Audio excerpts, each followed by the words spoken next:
This online lecture is the second of two lectures that I have on the Baroque style. The first lecture covers Italian Baroque art, which is so incredible it deserves its own lecture. Now, this is not to say that the other regions of Europe that work within the Baroque style are not as equally incredible. But Caravaggio did not come from Spain, France, or the Netherlands, so that is a little bit of a detriment to these regions.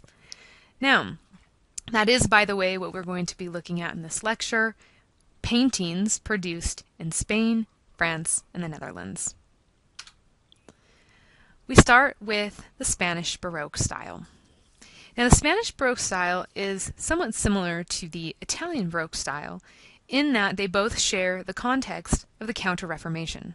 The Counter-Reformation is the Catholic Church's response to the Reformation, where they are creating artwork that is very dramatic and very emotional to appeal to the emotions of the viewer as a way to perhaps encourage them to give up on this nonsense that is the Protestant faith, to come back to or remain with the church.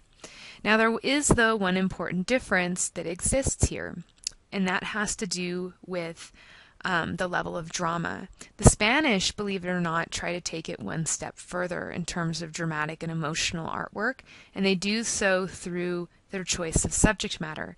And the subject matter that they choose are martyrs. And you could see how this could really amp up the emotional appeal of the work, because you're taking these people that are wrongfully killed because of their religious beliefs. Now, here we have an example of a martyr painting coming from the Spanish Baroque period, and this is a piece that is by the artist José de Ribera. Now, Ribera is influenced by Caravaggio, and honestly, who isn't influenced by Caravaggio during the Baroque period? Okay, there are some artists that aren't, but most are. Caravaggio is incredible. We've already established this. Now, the way in which we see a Caravaggio influence in this painting is not through tenebrrism. A lot of people see dark shadows and they think, oh, tenebrrism, but actually not quite. Not quite. It's not the pitch black with the forms emerging out. What is Caravaggio-esque about this painting is the naturalism. And you may recall this idea that with Caravaggio's naturalism, that it's not simply true to life, but more so showing people from lower class backgrounds that are wearing the same clothing that the contemporary viewer would be wearing as well. So things that people are wearing at that time, they're seeing represented in the painting. And this is very effective because this allows for this painting to have further appeal. The people that look at this painting essentially are looking at people within their peer group, people that they can relate to. These aren't like random people in togas from the classical period, nor are these, rich kings with fancy clothes on. These are people that look like them. It allows for the viewer to better identify with the subject, which is, again, working well with Counter-Reformation aims of recruiting people back or, encouraging people to stay within the church. Now, with Ribera's work, he creates these very naturalistic, realistic images, but there's a level of violence to him, a level of brutality. And this was something that kind of made people uneasy. They weren't exactly used to seeing violent images. And a lot of people argued, though, that it was appropriate, that people were feeling like their faith was under attack, and that it made sense for these images to be so violent and so gruesome. And this is pretty gruesome story, the martyrdom of Saint Bartholomew, who was a guy who was martyred by having his skin removed from his body while he is still alive. So we see that about to happen, where he's strung up and they're hoisting him up so that they can peel all of the skin off of his body. Now, the choice of showing this moment is actually, I think, pretty smart on the part of the artist. By having the arms up in this manner, creates these really bold diagonal lines, which we know create a sense of tension. It works well, and that the subject matter isn't something that really people should be feeling comfortable with. The other thing, though, is take a look at the body. Here we have a martyr who has his arms kind of raised up and sort of spread out. Does this remind you of anybody else? if you're thinking of Jesus, you would be correct. And this is really appropriate because Jesus is like the ultimate martyr. And so when people see this image, they think of Jesus, and it really helps to create further sympathy for maybe this figure who is a bit more obscure, this guy named Bartholomew.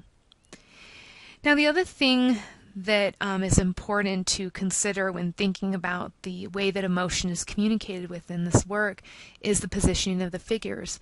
You'll notice that this figure really is the only one whose face can be seen in entirety. All of the other figures have our backs to us, maybe in profile, partially blocked face. You can kind of see these people from the front, but they're in the background. They're not that much visually prominent. By having this face here, okay, it's at the center of the composition. We have implied lines that lead the viewer's eye.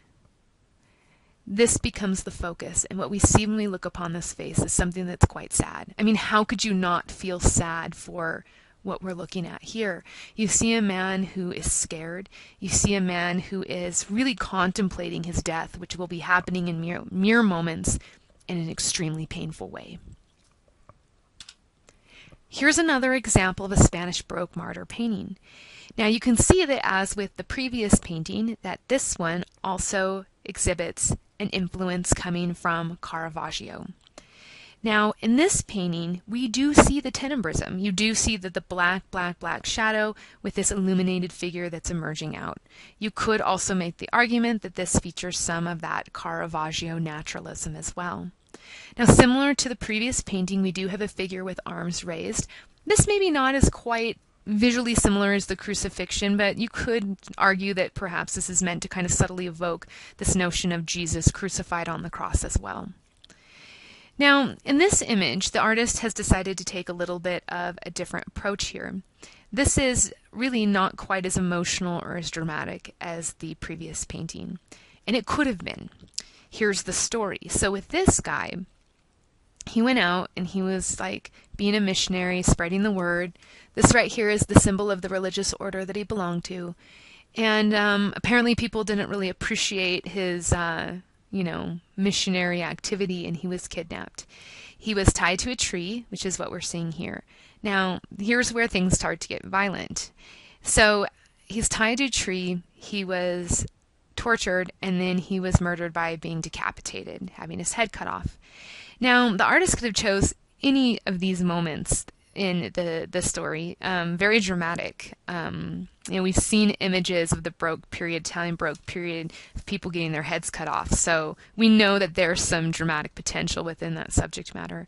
But instead, the artist has chosen to show him before the torturing and the decapitation occur, where instead he looks very peaceful, he's kind of sleeping. It has almost a meditative quality. Now here we have this piece by the artist Diego Velázquez, who easily is the most well-known of the Spanish Baroque painters.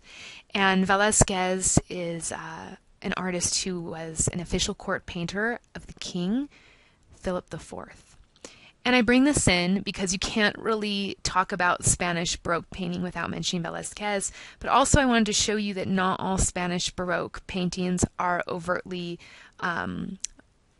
religious, or they all have to do with martyrdom. That is an important and very strong vein within Spanish Baroque art production, but as I said, there are other approaches, such as the official work that Velázquez created while working for the King of Spain.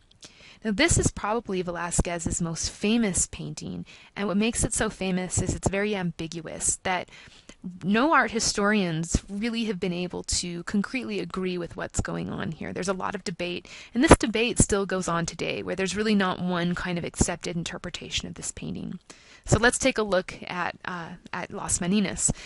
So here's a couple of things we do know. Okay, we do know that this is a self-portrait. So self-portraiture is a component of this painting. Here is Velázquez himself in the process of painting. This person right here, this little one, is the Infanta, who is the daughter of the king. Velázquez has pictured himself standing on relatively the same spatial plane, a little bit behind, because to be directly next to, I think, would be a little bit too bold, but pretty much on the same spatial plane. And what Velázquez is trying to do is he's trying to, with the inclusion of his own image, as well as showing a close physical proximity to the Infanta, he's trying to elevate the position of artists, to suggest that artists are really important, it's a noble and respected profession. Look how close he gets to interact with the royal family. Okay, that's all we know. So, let's talk about conjecture and guessing. So we have Velázquez and he's painting this painting. What is he painting? Now it might seem pretty obvious, oh, he's painting the Infanta right here.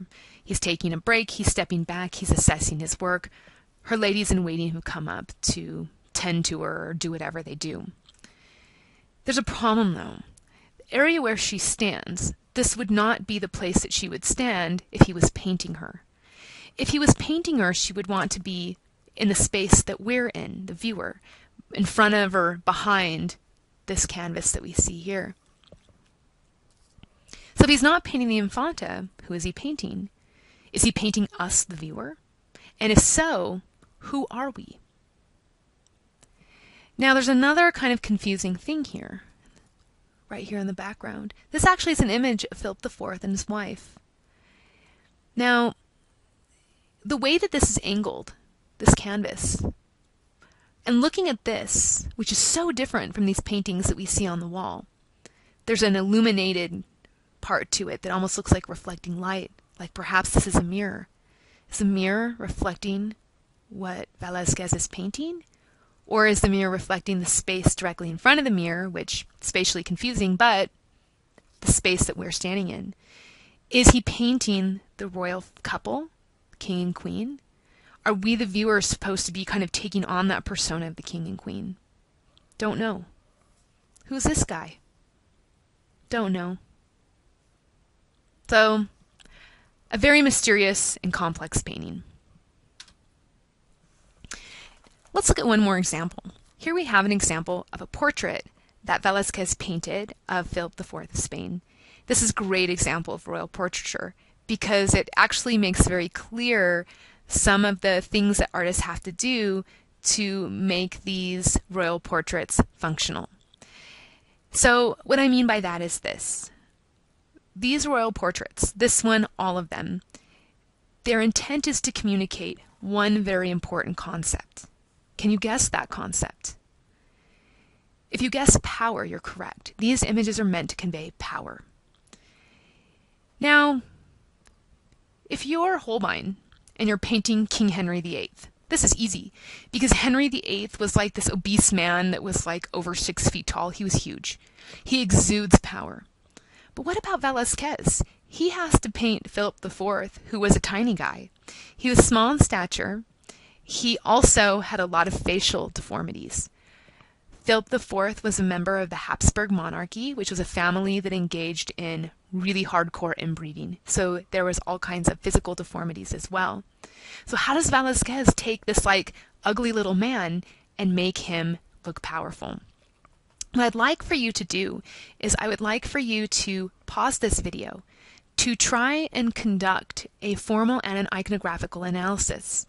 Try to determine what kind of tricks Velázquez uses to convey power coming from a man that really doesn't exude a sense of power.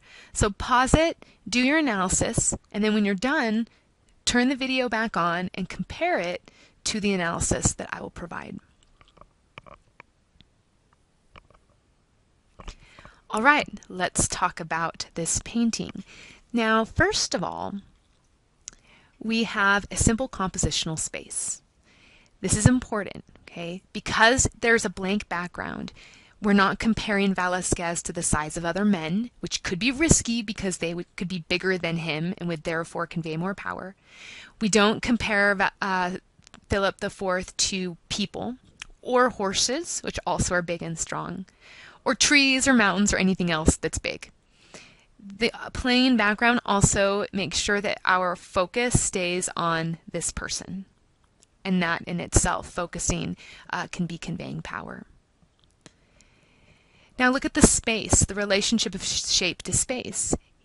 Philip IV takes up the majority of the compositional space, which makes him look larger in size, whether or not he actually is. We also have this idea of having him be kind of like looking down at the viewer. So he's looking down at the viewer, and that is conveying a sense of power as well. That he looks down, and that makes us look up. The looking down is an act of dominance. The looking up that we are doing is an act of submission. So that makes him seem powerful as well. Now, let's talk about the clothing. The clothing itself creates a point of contrast between the plain background. The background is plain, the clothing is intricate and fancy. That grabs our attention.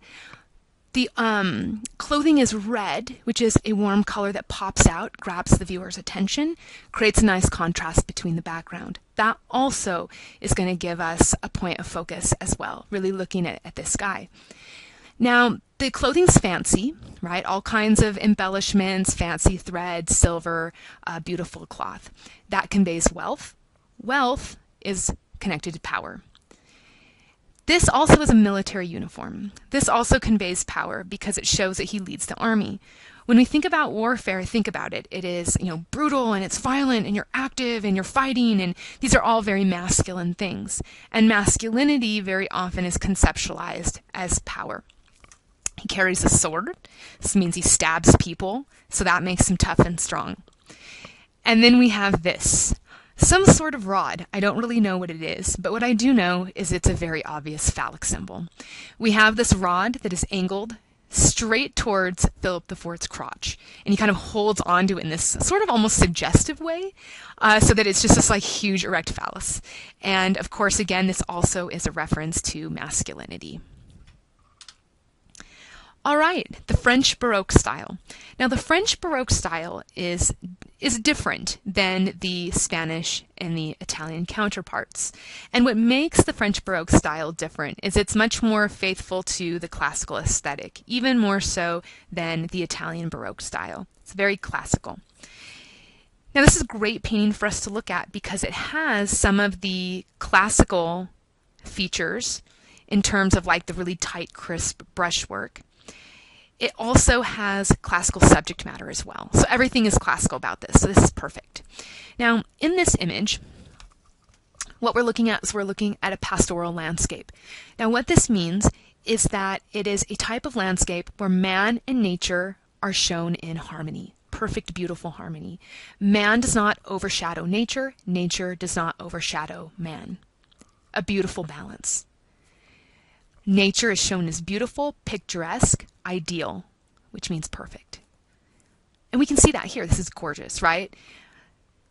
Beautiful sky with nice sunlight, dramatic clouds. Not storming, though. That would not be pastoral. Everything's beautiful and wonderful. Here's an example. You have these structures in the background that are all classically inspired. The boxy appearance of these structures, almost as well as the use of color, makes this almost look like a rocky outcropping, blending the architecture with the landscape. Man does not dominate nature. Nature does not dominate man. Again, balance. Now what we're looking at is we're looking at a burial of a general. And this general was, he was kind of like in a way martyred. He was charged with treason and he was killed. It was kind of a political thing. And so in a way he was kind of killed for his political beliefs. This is very appropriate classical subject matter. Classical period, particularly Greece, was very concerned with this idea of ethics and morals and being of politically sound character. And so it kind of goes along with that idea. And I want you to think about that when we get to neoclassicism, which is going to be coming up somewhat shortly in our studies. Because neoclassicism, which comes out of France, also has that classical aesthetic to it, and it also has kind of these more politically moralizing themes as well. One other thing to mention that creates a difference between the French Baroque and the Italian and Spanish Baroque styles is that, and I hope you can see this, that the French Baroque style is more emotionally restrained, that there's really not drama or like crazy emotions. And there could be. Here's this guy killed for the wrong reasons, he's getting buried. This totally could be an opportunity for people to be like crying and gesturing and mourning and all of that sort of thing. But instead, again, it's very restrained. And again, that's typical of the French Baroque style. And we'll end with the Dutch Baroque style. The Dutch Baroque style is paintings that are produced in the Netherlands. And the Dutch Baroque style is more affiliated with the Reformation. Artwork that comes out of Northern Europe tends to be affiliated with the Reformation and the Protestants. Southern Europe is Counter-Reformation and the Catholics. With the Dutch Baroque style, we don't really have overtly religious subject matters. The Protestants didn't really feel comfortable creating overtly religious works of art. Now, this is not to say that the Dutch Baroque style does not feature religious artwork. It's just communicated in a more sort of subtle or subliminal way, which actually is the case in this painting. This is a good example of this. Now, this painting is by the artist Jan Vermeer, who is probably the most famous of the Dutch Baroque painters. And Vermeer, he's very typical Dutch Baroque in that, like other Dutch Baroque paintings, his paintings tend to be rather heavy and dark. This is highly typical of the Dutch Baroque approach, heavy and dark. Vermeer is celebrated for creating these images of women, these quiet moments within domestic spaces. Now, this type of painting that Vermeer creates is called a genre, and this is a very confusing term because it has two meanings. Now, one meaning of genre is a type of painting. So like a landscape is a type of painting, a genre. Portraiture is a type of painting, a genre. History painting is a type of painting, a genre. Now, here's where it gets confusing. Another type of genre is genre. This is the second definition. Genre is a type of painting that depicts everyday people, everyday situations, like we see here. So here we have this Dutch Baroque painting, highly typical in that, again, it's rather dark with these kind of dark, heavy forms, but then the subliminal symbolism, referencing religious messages. She holds a balance. This is a very old symbol for judgment. This dates all the way back to ancient Egypt. Primarily this idea of judging people as to determine whether or not they're worthy to enter into the afterlife. So, judging, and we can kind of locate this within the Last Judgment. And then here, you may or may not have noticed, we have the Last Judgment in the background.